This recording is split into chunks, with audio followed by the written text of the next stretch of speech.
So hi, one of the Noise Podcast with Royal Hearts. We're gonna ask some questions today. I'm gonna start. So what inspired you guys to start the band, and what does the band name mean? Well, I actually can't answer that question because I actually joined after Lewis and Mike met up probably a couple months or a few weeks or something before I met them. So they kind of started getting the ball rolling, and then I joined them probably late 2018. Okay. Is that about right, Lewis? Yeah, that's about right. Yeah. They had a couple songs already written when I came in, and we kind of just clicked and we started just working on figuring them out.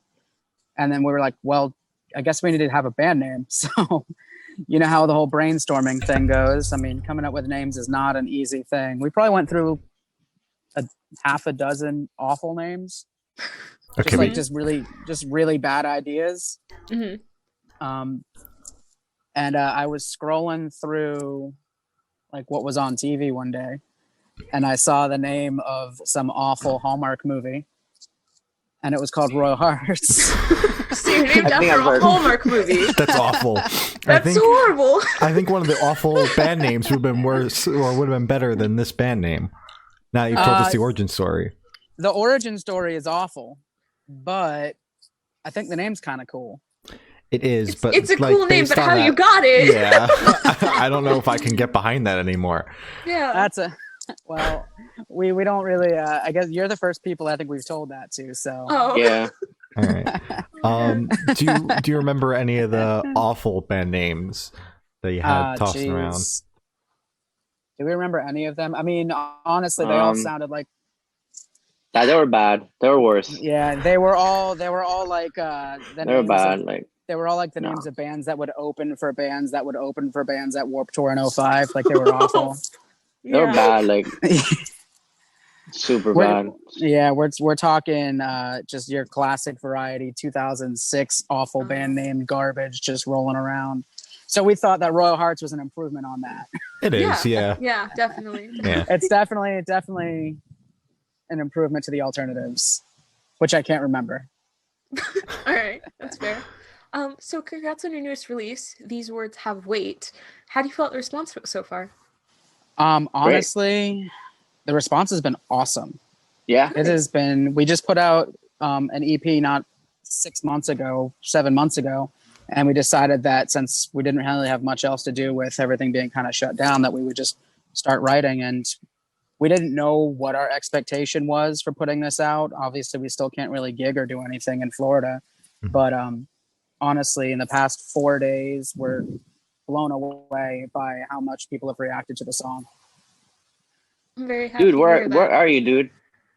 I'm sitting outside. Is it really noisy by me or something? No, you're I'm good. just just curious. No, I'm just sitting outside my house. Oh, okay. Well, we both like the song.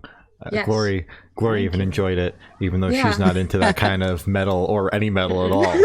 No. So Oh, I what, enjoy it, though. Glory, what are you into? Oh God. Well, I like pop punk. I Okay. like pop punk now. God. Harry what else Styles and was- One Direction. Okay, One Direction. Yeah. And Tyler, the all their Creator. solo stuff. And Tyler the Creator and ASAP Rocky. Yeah. Yeah. Hey, I might not be into very, very pop oriented music, but you can't deny that pop musicians really know how to put together like solid songs. Definitely. Yeah. Yeah.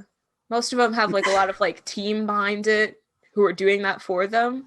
That's no different than a band, though. There's four of us. The four of us came together to write the song, You got a point. You Yeah. got a point. right? Yeah. I get that. Yeah. Yeah. So just we just share the credit equally among us instead of just Exactly. one person. So Exactly. And you don't have anybody Where you- fighting behind you as well. So Where are you guys it's all- from? Oh, New Jersey. Virginia. Oh wow, nice. Yeah. Hmm. So speaking of writing, can you tell me a little bit about your writing process for this song? So go ahead, Lewis. go ahead, bro. So after we put out the EP, we just kind of listened to the feedback, kind of asked friends and people that we respect, like what they liked about the EP, what they didn't like about the EP. And we kind of took it from there. One day, Mike sent us a recording of him playing drums nonstop for like 4 minutes. And he said, I want to write a song to this. Hmm. And we said, okay, I guess that's how we're doing this one. And I don't know, a few weeks later, we put together some rhythms, some leads, some vocal stuff, and just it started with the drums up, which is very strange for me, because usually you think of a song starting with either a vocal melody or a guitar hook. Yeah. But this time it was just Mike was like, I want to play this for 3.5, 4 minutes. Make it work so I can play this for 3.5, 4 minutes. Yeah. So we put it together, and then we worked with a producer down here, and he helped us kind of figure out exactly how we wanted this to sound. And he did a great job. His name is Javi. I can send his tag or whatever if you want to tag him if you post this. But he was awesome to work with, and I don't know. We tracked the song in about 2 days, 2 very long days, and I didn't sleep for those 2 days because my AC was out. So I came home and it was awful. Florida in October and November is definitely very different than Virginia or Jersey. Mhm. Yeah. For sure. Oh my But God. that's kind of how we put the song together. In terms of putting the music, it started with Mike, and then we just all the rest of us is built on top of that. Okay, that's solid. So would you ever write a song like that again? Like, did you find it more challenging since you were doing it like with the drum beat instead of a guitar hook Well, or vocal melody? We went to the studio and we pretty much had the song written, and then we rewrote the song at the studio while recording. So yeah, it was like that. So Okay. yeah, but we will definitely write another song like that. Okay. Okay, that's fair. Yeah, I think it makes sense to try any approach, especially if it's different from what you've been doing, because it's going to give you a different result. Definitely. So this song was like very rhythm forward in terms of like the drums, so everything really fit around where they sat. But it was definitely a nice change of pace. It was a cool challenge. Mm-hmm. It's a lot of fun. Mm-hmm. We had a lot of fun recording. That's good. That's Definitely. good. Yeah. Can you tell me where your headspace was while creating this track? My what? Headspace. Your headspace, Lewis. What were you thinking? Oh, just writing, drinking Red Bulls, and just coming up with ideas. Okay. You know, brainstorming Bulls. pretty much. Yeah, that helps.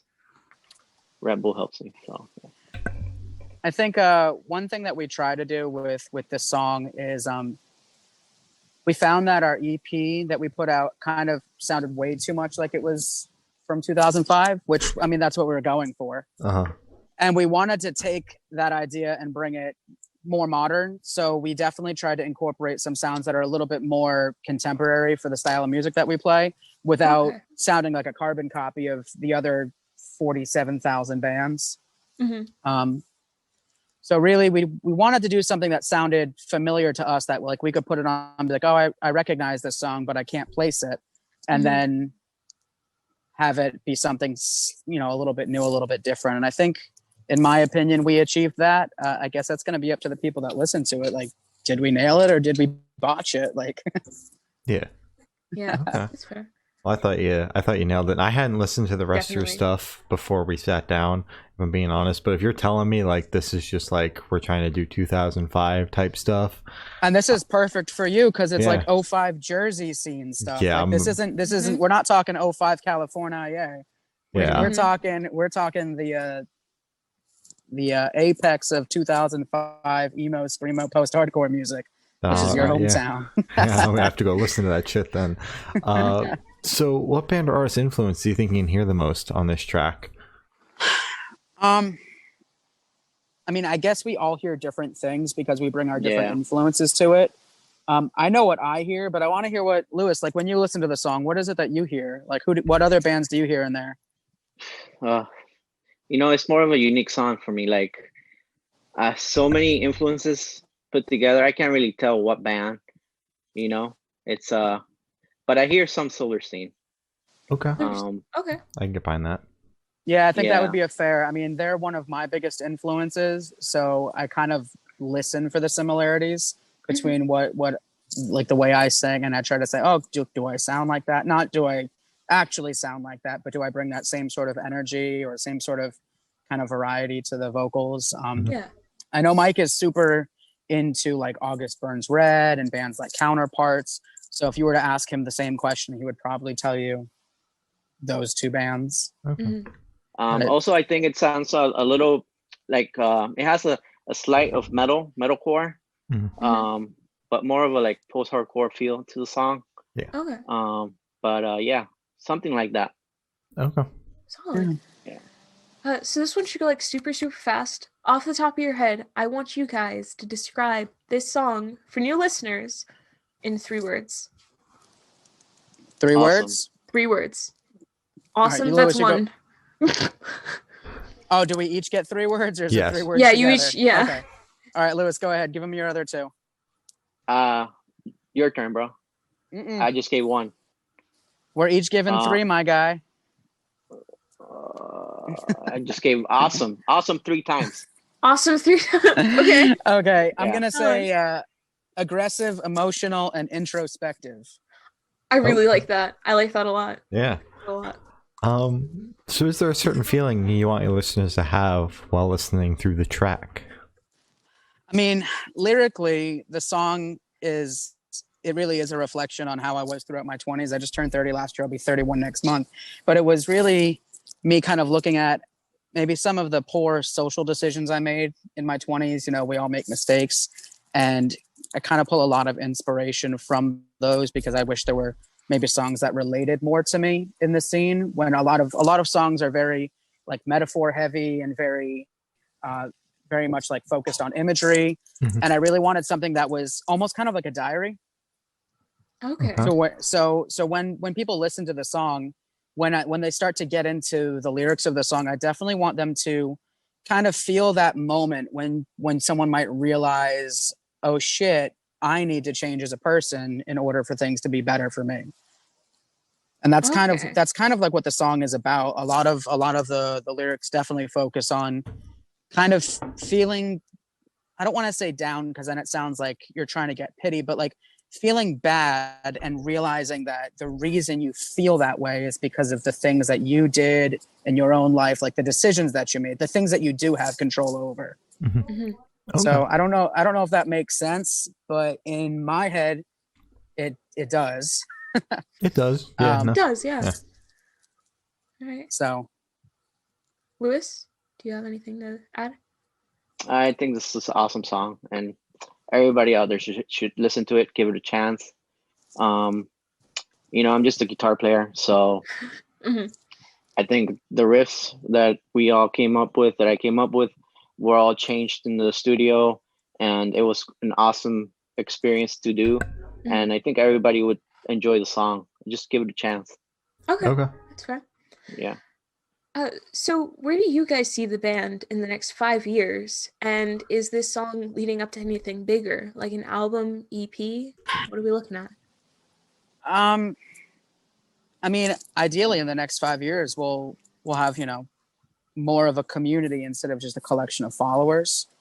We definitely want people that listen to us to feel like they are kind of part of this journey. Yeah. In 5 years, I can't, you know, I'm not going to say the thing, oh, we want to blow up and take over Warped Tour and tour the world, because we don't really know if any of those things are going to be things for 5 years. But I would like to say, though. I would like to say that I wouldn't mind being able to put out songs as frequently as possible and have people enjoy them as they themselves kind of do their thing, and they can kind of grow alongside our music. Oh, that's good. I like the grow beside our music thing. So it's like you're constantly putting out stuff while they're. I really like that. I like that a lot. It makes me happy. It's good. Yeah, but I mean that kind of relates to the way I kind of see maybe how we'll approach releasing new music in the future. We definitely really wanted to put out a full EP because we had all of those songs for about a year and a half. But at this point, the way kind of people consume music, I don't know if putting out an EP right out the gate every year is the best move, because I don't want to wait a year to hear songs from my favorite band. I would rather hear a couple songs every few months than, you know, 5 songs once every 16 months. Yeah, we've actually been talking to a lot of bands who are also thinking that way, where it's like just constantly putting out like one song every couple months or whatever. And I like that new trend because as a person who listens to a lot of music, I feel like it's better to get constant good flow of new songs regularly rather than just like a bomb of new songs and then like they disappear for like 2 years. And it's very pop. It's a very pop approach, because a lot of pop musicians and pop bands will put out single, and then they'll release, 3 or 4 songs as part of the album. Yeah. And they'll kind of keep that going. And I think that's a really great, not just a business model, but it's also a great way of constantly staying in communication with people that want to hear from you. Definitely. Yeah, I agree. As an album listener, I prefer like when it's in a full project, so like only a couple of singles and then you drop the album. And then also from a press perspective, it's impossible to tell if the single is leading up to anything, so I don't want to blow a possible interview opportunity on one single when like you don't know if something bigger is coming with that. So that's my 2 gripes with that. I know that like with streaming though, it's the way to go, and that's why everybody's starting to jump on that trend. Yeah, I mean, we definitely are in the process of finishing up a few more songs. We just don't exactly have any sort of release strategy for them yet. The year is pretty young. Yeah. And with the rate that you can really produce and come up with a finished product, I think that by year's end we could have 4 more songs. We could have 10 more songs. It really just depends on how many more times Mike can send us 4 minutes of him playing drums for us to write to. Yeah, definitely. So for the last couple of questions, we're actually going to shift away from music and go straight to death row. Boom. So if you're on death row, what would your last meal be with a drink? Big boom. Oh, that's awesome. That's an awesome question, bro. Thank you. Like, Glad thought of yourself. Thank you. A ribeye steak and a whiskey. Solid. Solid. Yeah. All right, so 1 food, 1 drink. That's all I get. No dessert. Well, you can. It's a meal. It's a meal. All right. Yeah. So I mean, I gotta go for my favorite. Is gonna be some homemade lasagna, right? With a nice craft beer, because I am the hipster. And then to finish it off, some fresh cannolis. Oh, cannolis are so good. I haven't had them in so long. Oh, because if this is death row, then I'm living it up one more time. Oh yeah, that's wonderful. So if you could live in one fictional world for a week, where would you live? Oof, one fictional world for a week? Oof. Oh. That's a tough one. Thank you. You're really coming at me with the yeah. Lewis, you got to go first. I got to think for a second. She's a light tower. What's those things? It's like a tower in the ocean. Light tower. Lighthouse. A lighthouse. Lighthouse. A lighthouse. Okay. Like in the middle of the ocean. Okay. And nobody comes, and I don't see nobody. That's Okay. I don't know, a fictional world. Well, if I didn't have to live the life of the characters, I would probably want to live somewhere in like the 1920s, like Great Gatsby, like out of that though, not just 1920s. I don't know. I think that'd be fun. Yeah. I didn't get the question. Yeah. So if we're picking years, like I would be like the 1800s. Okay. All right. Yeah. Sick. So I have the honor of asking the last question, and every single person we've spoken to has said the most important question. What's your favorite color? Oh my god. Oh, it's not a very important question. Yes, it is. I guess not for me. Come on, just go along with the bit. I got nervous for a second. I thought you were gonna like hit me with like which one of my parents is my favorite. No, we're not trying to separate families here, man. We're just trying to figure out what your favorite color is. I don't know. I think my favorite color would probably be, oh shit, maybe red or green. Red? I don't know. Christmas colors. What's up? Nice. Lewis, favorite color? Black. Solid. Todd. So as I said, that's all the questions we have today. Is there anything that you guys would like to plug? Obviously, I just want people to. Obviously, I want to say thanks to everybody that has checked out our single so far, and anybody that hasn't. If you are into like the 2000s post-hardcore movement, and you want something that kind of reminds you of your high school years, definitely check out our single, These Words Have Weight. It's streaming everywhere. We shot a brand new music video with the guys at Revolt Entertainment, and we think it looks like a lot of fun. So just again, thank you guys for having us. Thank you for everyone that's checked us out so far. And we hope that more people will find us and enjoy us in the future as well. All right. Yeah, thank you guys. Thank you guys for having us. Yeah, thank you for sitting down with us, guys. This has been Royal Hearts, and we're the Good Noise Podcast.